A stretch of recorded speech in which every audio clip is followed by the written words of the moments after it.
It's Tuesday. It's 10 a.m. My mic is on. Can you hear me? Can you hear me? Can you hear me now? Oh, I miss those commercials. Now he works for Sprint. Actually, he doesn't work for Sprint because Sprint no longer exists. It's Tuesday. It's 10 a.m. I'm glad you are here with me for coffee and conversations. Good morning, Jill. Glad you are here, and whoever else is here. Yeah. We're in Acts chapter 7 this morning, and we're going to be continuing on with Stephen's speech. Good morning, Karen. Hello, hello, hello. So yes, Acts chapter 7. We're going to jump into verse 17. That's where we left off at. We finished 16 last week, and we'll continue on and mosey on through this sermon. And it feels a little strange to chop it up so much, but it's probably a little bit better for what we're doing. So announcements. We have the Missions Trip garage sale on. It's right there in front of you, and my brain just stopped. July 7th and 8th. If you want to drop stuff off with Pastor Joel, you can talk to him about doing that the day before. And it's going to be good times. So come bring stuff to sell and buy stuff that you need. Tell your friends and family members and your neighbors, anyone you can, to come check it out. I'm sure we will make some kind of Facebook post about it. So that way we can promote it to the community. And yeah, so plan to participate in that as best you are able. And then, sorry, my phone was ringing. We have Vacation Bible School on 7:10 and to 7:14 in the evening. Registration is live, so go ahead and sign up those kiddos. Sign up for yourself to volunteer. Plan to participate and help with that however you can. It'd be a good time as you help the kiddos learn about the armor of God and how God prepares us for the battles we face. And then sandwiched between those two events is the church picnic on 7/9 at Lake Wilderness. And so we'll do our normal church picnic that we do every year. Church service will be at the lake, and then we will have barbecue. We will grill hot dogs and hamburgers there and have a potluck fellowship and time of hanging out, playing games, and all that kind of stuff. Yeah, and it's not barbecuing. It is grilling. If we're going to get into the technical definitions of the terms, and we don't have any Southerners, so unless I'm going to be hoity-toity and snooty and faluty about the terms, no. So plan to participate in that, come to that, and it'll be a good old time as usual. And hopefully the weather's good. And weather's normally good in the middle of July. So yeah, let's plan on that. And if you have any questions, you can talk to the office, and we hope you'll plan to be there for that. All right, so let's jump into Acts chapter 7. Verses, we're going to start in 17. It's hard because this is the really extended length passage about Moses, about Israel's time in Egypt under the bad Pharaoh. And so I don't know how far we'll go.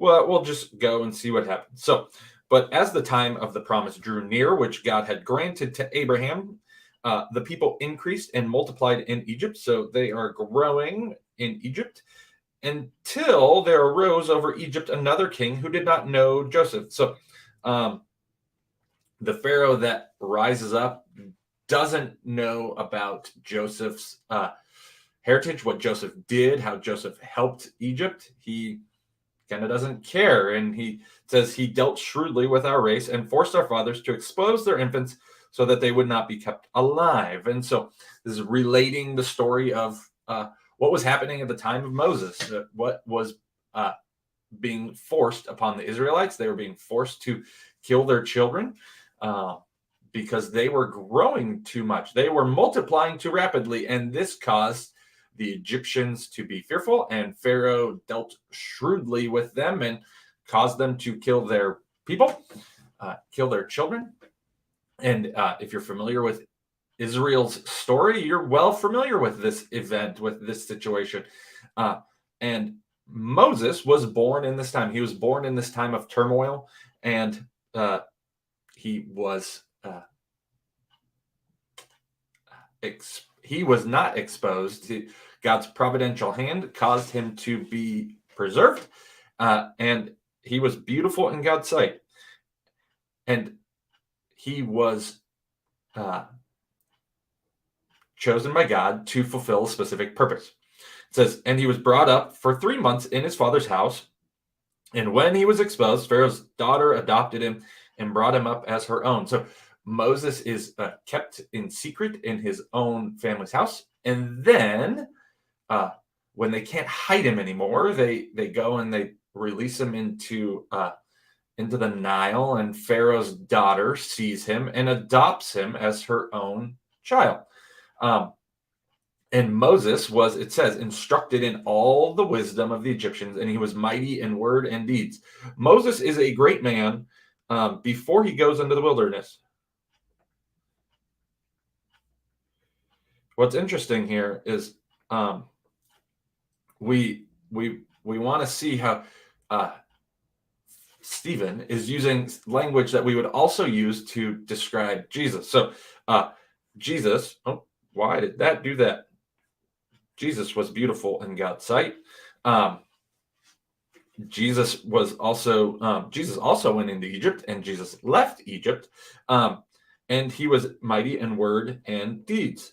These are words that are describing Moses, and they're words that we would also use to describe Jesus.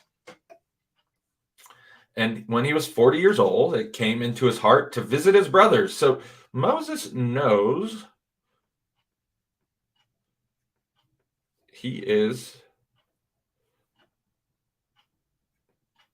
a Jew. Well, not a Jew at that point, but he knows he's Jewish. He knows he's an Israelite. So he goes to visit the children of Israel, and seeing one of them being wrong, he defended the oppressed man and avenged him by striking down the Egyptian. Moses comes to the aid of his kinsman. He wants to protect him and see that he is treated rightly. And he avenged him and struck down the Egyptian. It says he supposed that his brothers would understand that God was giving them salvation by his hand, but they did not understand. So Moses actually views himself at this point as being one through whom God is going to deliver the Egyptians, or deliver the Israelites from the Egyptians. But that's not what happens. They actually think that Moses is going to also kill them. It says, on the following day, he appeared to them as they were quarreling and tried to resolve them, saying, men, you are brothers. Why do you do wrong each other? But the man who was wronging his neighbor thrust him aside, saying, who made you ruler and judge over us? Do you want to kill me as you killed the Egyptian yesterday? At this retort, Moses fled and became an exile in the land of Midian, where he became the father of 2 sons. So Moses is trying to save them, and they reject that. Moses knew that he was to be the means by which God was to deliver the people, but the people reject him. There's a pattern going on here. And while he's there, while he's in exile, he fathers 2 children. Now, when 40 years had passed, and an angel appeared to him in the wilderness of Mount Sinai in a flame of fire in a bush. When Moses saw it, he was amazed at the sight, and as he drew near to look, there came the voice of the Lord.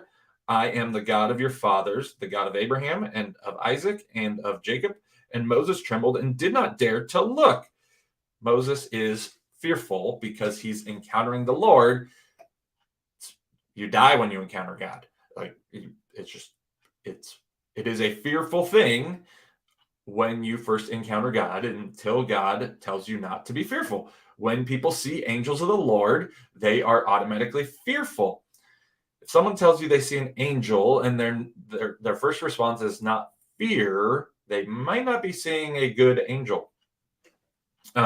Moses trembled and did not dare to look. Then the Lord said to him, take off your sandals from your feet, For the place where you are standing is holy ground. I have surely seen the affliction of my people who are in Egypt, and have heard their groaning, and I have come down to deliver them.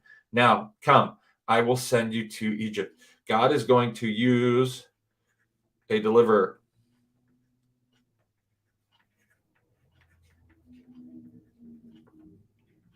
Is that how you spell that? That doesn't look right, but well, we're going to go with it because I'm terrible at spelling. God is using a deliverer. That is how God works. He delivers his people through a mediator. So often he delivered Israel through Moses. God used Moses to accomplish his purpose. Moses was the conduit. God is going to use Moses to deliver them. And so this is a pattern that they're going to be in agreement with, and they're going to all acknowledge that Israel was delivered through Moses, or by God through Moses. And this Moses, whom they rejected, saying, "Who made you ruler and judge?" This man, God sent both as ruler and redeemer by the hand of the angel who appeared to him. God sent this man, both ruler and redeemer. God is working in this way, and Stephen is using these phrases and these terms in such a way that they're going to all be in agreement, but he's again setting that hook that they're going to be yes, yes, yes, yes, and then he's going to turn at the end and say, you're doing the same thing to Jesus that they did to Moses, that they did to Joseph, that they did repeatedly throughout our history. This man led them out, performing wonders and signs in Egypt and at the Red Sea and in the wilderness for 40 years. This Moses who said to the Israelites, God will raise up for you a prophet like me from your brothers.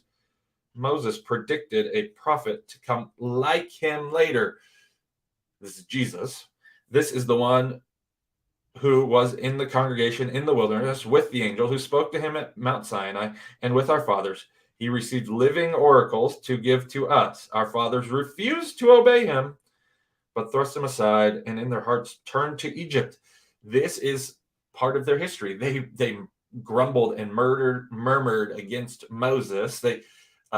God was delivering them via Moses, and they complained. It says, saying to Aaron, make for us gods who will go before us. As for this Moses who led us out of the land of Egypt, we do not know what has become of him. And they made a calf in those days and offered sacrifices to the idols and were rejoicing in the works of their hands. But God turned away and gave them over to the worship of the host of heaven, as is written in the book of the prophets. Did you bring to me slain beasts in sacrifice during the 40 years in the wilderness, O house of Israel? You took up the tent of Moloch and the star of your god, Rephan, the images that you made to worship, and I will send you into exile in Babylon. Stephen is recounting in this speech the reality of their continued rejection of God's anointed Savior.